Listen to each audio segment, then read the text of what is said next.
Greetings, law fans. Thanks for joining me again on yet another installment of my video blog. Today we're going to talk about the consequences of missing your court date for your North Carolina traffic ticket. I can't tell you how many times I've heard this story. Somebody gets a ticket, they put it in the glove box, they put it in the seat next to them, think, I'll take care of that later, I'll take care of it in a week or two. They forget. Next thing they know, they're out $500, $1,000, and maybe even end up in jail. All because of a traffic ticket. How can this happen? It's just a traffic ticket. That's the problem. You can't think of this thing as just a traffic ticket. This is a criminal charge and you need to deal with it appropriately. And that means dealing with it quickly. So let's talk about the consequences of missing your court date, just so you know what you're up against. Now I have to qualify this. I'm going to tell you what happens in most counties in North Carolina. I can't say what happens in every county because one, I don't practice law in every county. And two, just so you know, the clerks, even though there are certain laws that are statewide and govern how things are supposed to be handled, the clerks in each county kind of can handle things a little bit differently. So it depends. So once again, I have to qualify this by saying this is what happens in most counties when you miss your court date.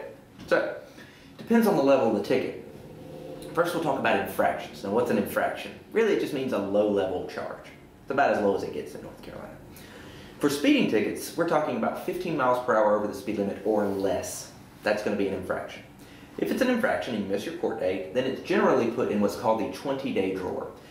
That means within 20 days, if you handle it, meaning if you go back to the courthouse and you say, hey, I missed my court date, I need to get back on the docket, I need to have this heard and handle it, so forth and so on. Or you hire an attorney within that time period who will then handle that for you, you're going to be okay.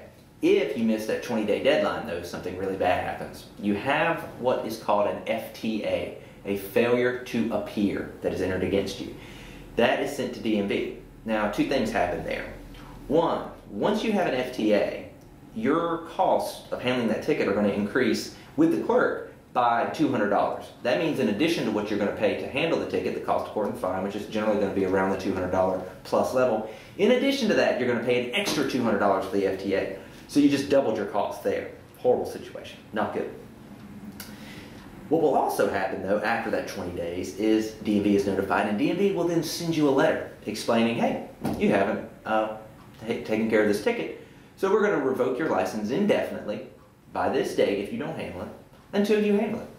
Now think about that. That means your license will be revoked if you don't handle that ticket, and it will be revoked continually until you handle that ticket. So if you miss that deadline, your license is revoked, and you'll be driving around without a license, which is a big deal.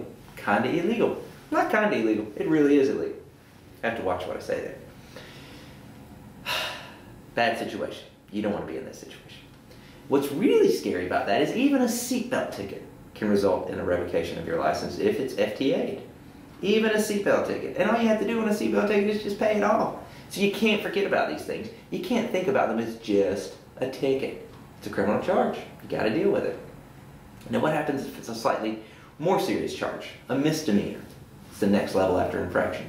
Generally in the speeding ticket context, a misdemeanor is going to be 16 miles per hour over the speed limit or more. In that situation, depending on the county, they may handle it like they do an infraction if it's just a speeding ticket. They may put it in the 20-day drawer and they'll give you that 20 days, and same thing as the infraction. If you don't handle it within that 20 days, you have the FTA fee, and then the DMV is going to notify you they'll revoke your license if you don't handle it, etc., just like I explained before. In some counties, though, they take that pretty seriously. It being a misdemeanor, they are within their rights to have a warrant issued for your arrest. Yes, on a traffic ticket, they will have a sheriff's deputy come to your home or place of work and arrest you, take you to jail for a traffic ticket. Yeah, it can happen. Very scary. You don't want to have that happen. Now remember, this gets to be an even more dangerous situation if you don't handle your ticket in time, because generally the person who forgets to handle their ticket is often going to be the person who forgets to notify DMV when they move.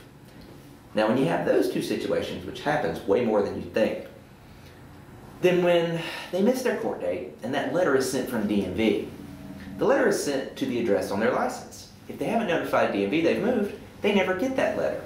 Then they don't have DMV reminding them to handle it. Their license goes into a state of revocation, and then they're driving around on a revoked license.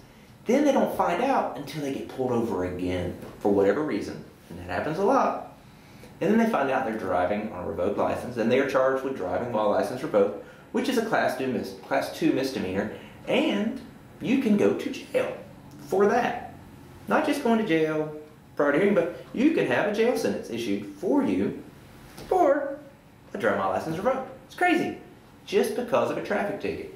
In this business, we call it the snowball effect, because that's what often happens. If you don't take care of the one little thing, it rolls down the hill like in the cartoons and becomes a big snowboulder that causes all kinds of problems. You don't want that to be you. You don't want to get in that situation.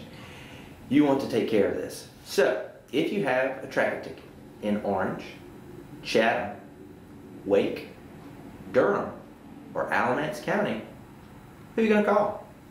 Jeffrey Howard. Do that. Call me. I'll help you out.